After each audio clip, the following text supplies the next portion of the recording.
पश्चिमी यूपी में आज से प्रचार का आगाज करेंगे अमित शाह। कैराना, शामली, बागपत और मेरठ में कार्यक्रम। कैराना में शाह घर घर जाकर करेंगे संपर्क, पलायन पीड़ितों से भी मिलेंगे। 2:30 बजे से शाह का जनसंपर्क कार्यक्रम। शामली और बागपत में बीजेपी कार्यकर्ताओं से करेंगे मुलाकात। शाम को मेरठ जाएंगे गृह मंत्री, चुनिंदा प्रबुद्ध लोगों से होगी मुलाकात। चुनाव तारीखों के ऐलान के बाद शाह का पहला दौरा, पूरे यूपी में करेंगे तूफानी प्रचार। बीजेपी अध्यक्ष जेपी नड्डा भी आज यूपी के प्रचार दौरे पर दोपहर 1 बजे बिजनौर पहुंचेंगे। नड्डा मुजफ्फरनगर के विधानसभा पदाधिकारियों के साथ करेंगे बैठक। गजरौला भी जाएंगे। मुख्यमंत्री योगी भी आज वेस्टर्न यूपी में अलीगढ़ और बुलंदशहर का दौरा करेंगे। अखिलेश यादव 1 बजे मीडिया से होंगे रूबरू, पार्टी की आगे की रणनीति का करेंगे खुलासा। अकाली नेता विक्रम मजीठिया का दावा, आज चन्नी सरकार के बड़े घोटाले का करेंगे खुलासा। यूपी में चुनावी रैलियों, जुलूस और रोड शो पर पाबंदियों पर आज फिर होगा विचार। चुनाव आयोग करेगा बैठक। कोरोना के हालात की समीक्षा करेगा चुनाव आयोग। रियायत की उम्मीद कम। 2 बार विचार करके पाबंदियां लगा चुका है चुनाव आयोग। अब तक नहीं मिली कोई छूट, सिर्फ डिजिटल प्रचार और छोटी सभा की है इजाजत। बीजेपी के प्रचार रथों को आज दिखाई जाएगी हरी झंडी। सभी 403 सीटों पर जाएंगे खास वाहन। आज पीएम मोदी देश के कई जिलों के जिलाधिकारियों से करेंगे बात। विकास कार्यों पर होगी चर्चा। कई दिनों के तूफानी मंथन के बाद बीजेपी ने यूपी के लिए जारी की तीसरी लिस्ट। 85 उम्मीदवारों के नाम का ऐलान। बीजेपी की तीसरी लिस्ट में 15 महिलाओं को मिला टिकट। रायबरेली से लड़ेंगी कांग्रेस की विधायक रही अदिति सिंह। गन्नौर से बीजेपी ने आईपीएस अधिकारी रहे असीम अरुण को थमाया टिकट। हरदोई से नितिन अग्रवाल लड़ेंगे चुनाव। यूपी के दौरे पर है बीजेपी के अध्यक्ष जेपी नड्डा। आगरा में पार्टी कार्यकर्ताओं को दिया जीत का मंत्र। यूपी चुनाव के लिए बीजेपी ने जारी किया नया कैंपेन सॉन्ग। यूपी फिर मांगी भाजपा सरकार नाम के गीत में दिखी योगी सरकार की उपलब्धियां।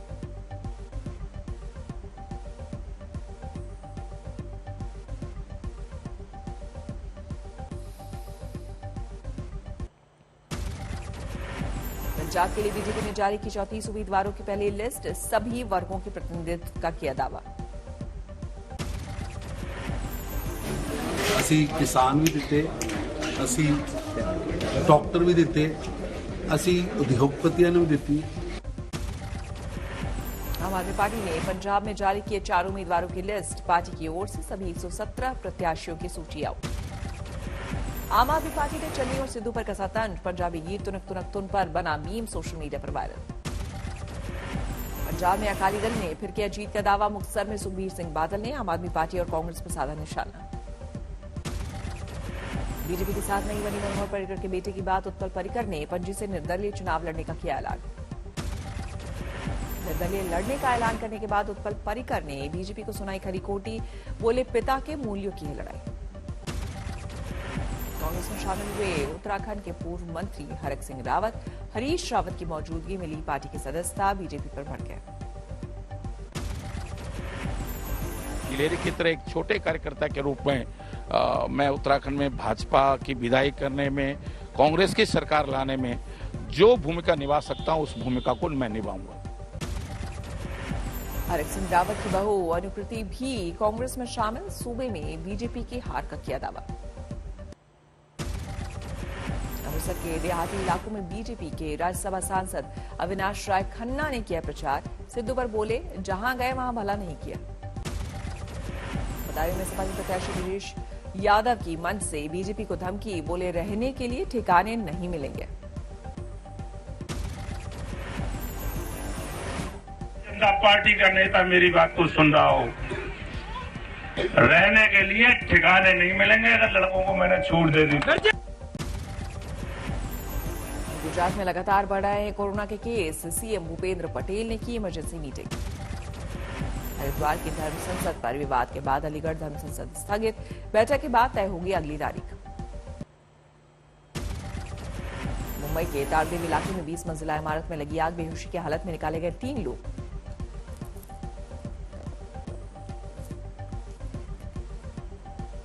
दमकल की 13 गाड़ियों ने किया रेस्क्यू, 10 लोगों को पहुंचाया गया हॉस्पिटल।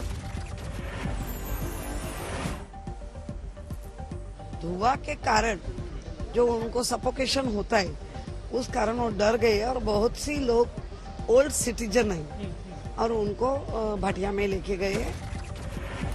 18वीं और 19वीं मंजिल पर लगी आग, दमकल की 13 गाड़ियों ने कड़ी मशक्कत के बाद पाया काबू।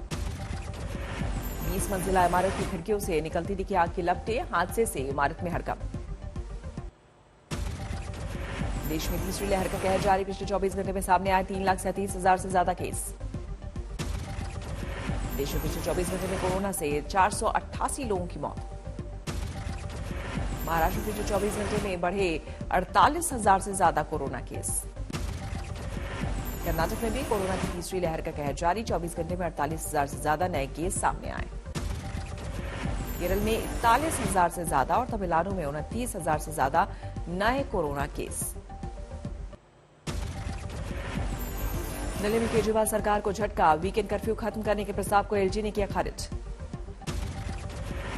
दिल्ली में एलजी ने सीएम केजरीवाल की प्राइवेट दफ्तरों में 50% क्षमता के साथ कामकाज की सिफारिश मानी। दिल्ली में घट रहा है कोरोना का संक्रमण, 24 घंटे में 10,756 नए मामले, 18% पर पॉजिटिविटी रेट। कर्नाटक में खत्म की गई वीकेंड कर्फ्यू, लेकिन नाइट कर्फ्यू रहेगी जारी, 24 घंटे में 48,000 से ज्यादा नए मामले। देश विरोधी गतिविधियों को लेकर 35 यूट्यूब चैनल और कई सोशल मीडिया अकाउंट पर प्रतिबंध, फर्जी खबरें फैलाने के आरोप में सरकार का एक्शन। मुरादाबाद की कांट सीट से समाजवादी पार्टी के उम्मीदवार कमाल अख्तर ने उड़ाई कोरोना प्रोटोकॉल और आचार संहिता की धज्जियां, पत्रकारों को वीडियो बनाने से भी रोका। 12 में कोरोना गाइडलाइंस तोड़ी धज्जियां, रोक के बावजूद हुआ मेले का आयोजन। पश्चिम बंगाल के बीरभूम में वैक्सीनेशन सेंटर पर लगी लंबी कतार। आसनसोल पुलिस ने पति की हत्या के आरोप में पत्नी को किया गिरफ्तार, पकड़े गए 3 और मददगार। कोयम्बटूर में वन विभाग की टीम ने 3 साल के तेंदुए को एक गोदाम से किया रेस्क्यू, 5 दिनों बाद मिली कामयाबी। दिल्ली समेत एनसीआर में मौसम ने फिर बदली करवट, बीती रात हुई झमाझम बारिश। दिल्ली में बारिश से बढ़ी सर्दी, ठंडी हवाओं ने लोगों को किया बेहाल। देश के तमाम हिस्सों से घने कोहरे ने बढ़ाई रेल यात्रियों की मुसीबत, 2 से 5 घंटे की देरी से चल रही ज्यादातर ट्रेनें। पश्चिमी उत्तर प्रदेश में भी कोहरे का कोहराम, सुबह के 10 बजे तक 100 मीटर होती है विजिबिलिटी। यूपी में घने कोहरे की वजह से रेलगाड़ियों की आवाजाही पर असर, दर्जनों ट्रेन रद्द। जयपुर में भी आज हुई बारिश, सुबह विजिबिलिटी रही बेहद कम। बाराबंकी में सर्दी और घने कोहरे का सितम, लोगों की बड़ी मुश्किल। कानपुर में बस और ट्रक की टक्कर, हादसे में कई महिलाएं समेत 17 लोग घायल, कुछ की हालत गंभीर। एमए छात्र संघ अध्यक्ष और अलीगढ़ विधानसभा से कांग्रेस उम्मीदवार सलमान इम्तियाज को निचली अदालत ने 6 महीने के लिए किया जिला बदर, पुलिस ने घर पर चिपकाया नोटिस। कांग्रेस उम्मीदवार सलमान को जिला बदर के फरमान के खिलाफ ऊपरी अदालत में याचिका देने की बात कही। आंध्र प्रदेश में कोरोना के कहर के बीच सरकारी कर्मचारी नाराज, 7 फरवरी से करेंगे हड़ताल। धर्मशाला में बढ़ गए कोरोना के केस, प्रशासन ने जारी किया अलर्ट। इंदौर में शराबी का ड्रामा, नशे में मोबाइल टावर पर चढ़ा, कई घंटे की मशक्कत के बाद उतारा गया। संगरूर में मलेरकोटला के कांग्रेस उम्मीदवार के पति का वीडियो वायरल, आम आदमी पार्टी वालों को पीटने की चेतावनी। कोटा की 3 साल के अलीजे के तुतलाती जुबान से गाए गए गाने हिट, चंद दिनों में स्टार बनी बच्ची, 10 करोड़ लोगों ने सुना गाना। माघ मेले में बद इंतजामी, गंगा के बढ़े पानी में डूबे टेंट। दिल्ली में कोरोना से लड़ने के लिए हाउसिंग सोसाइटी ने खुद किया इंतजाम, खुद का मेडिकल स्टोर और एम्बुलेंस तैयार किया। टोंक में सिपाही को अगवा करके बुरी तरह मारपीट, 4 आरोपी गिरफ्तार। जेएनयू में छेड़छाड़, पीड़ित छात्रा के लिए इंसाफ की आवाज तेज, छात्रों ने एक्शन के लिए थाने पर किया प्रदर्शन। राजस्थान में रीट परीक्षा में धांधली के खिलाफ शौर्य पदक विजेता का अनशन, पुलिस ने हालात बिगड़ने पर अस्पताल में कराया भर्ती। आगरमालवा में स्कूल में टंकी गिरी, एक बच्चे के मौत की, 3 घायल। बाड़मेर में सरकारी कुएं में मिला कंकाल, अब तक नहीं हो पाई पहचान। इंदौर में स्पा सेंटर्स पर सख्ती, कराना होगा वेरिफिकेशन, स्पा सेंटर्स में मिले थे जिन्स फरोशी के मामले। काटते हुए पति के सामने प्रेमी ने की थी पति की हत्या। कत्ल के 6 दिन बाद पत्नी ने कबूल किया गुनाह। हनुमानगढ़ में एटीएम में लूट का खुलासा। एटीएम की सेवा देने वाली कंपनी का इंजीनियर 4 लाख की लूट के आरोप में गिरफ्तार। पटना में युवक के कत्ल की खबर निकली झूठी। बैलेंस बिगड़ने से खुद युवक गिरा था नाले में। दिन में 80 फीट गहरे कुएं से बरामद हुई 28 पेटी शराब। मिट्टी के नीचे दबा दी थी शराब। मुंबई में सोने की तस्करी में सूडानी नागरिक गिरफ्तार। पेस्ट की शक्ल में लाया था 75 लाख का सोना। औरंगाबाद में पत्थरों से मार मारकर युवक की नृशंस हत्या। आरोपी अब तक पकड़ से दूर। मुजफ्फरपुर में इंटरमीडिएट छात्रों के लिए वैक्सीनेशन अनिवार्य।